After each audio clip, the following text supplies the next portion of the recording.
ఆయన సన్నిధిలో నువ్వు చేయాల్సిన పని ఏంటనంటే, నీ హృదయములో ఉన్నది ఏదో, అది పాపమా, అది మంచా, నీకు ఆనందం కలిగిందా, దేవుడి కార్యాన్ని అనుభవించావు, ఆనందం కలిగిందా, లేకపోతే సంతోషం కలిగిందా, బాధ ఉందా, నష్టాన్ని అనుభవిస్తున్నావా, కీడును అనుభవిస్తున్నావా, నిస్సహాయ స్థితిలో ఉన్నావా, ఏంటి నీ హృదయంలో ఉందో అది ఆయన ముందు నువ్వు వ్యక్తపరిస్తే, తెలియజేస్తే అప్పుడు ఆయన నీకు సహాయపడతాడు.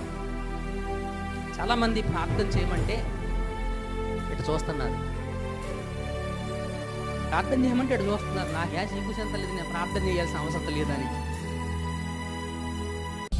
అవునా కదా? ప్రార్థన చేయండి అంటే నాకేం ప్రార్థన లేవు. కొంతమంది ఇలా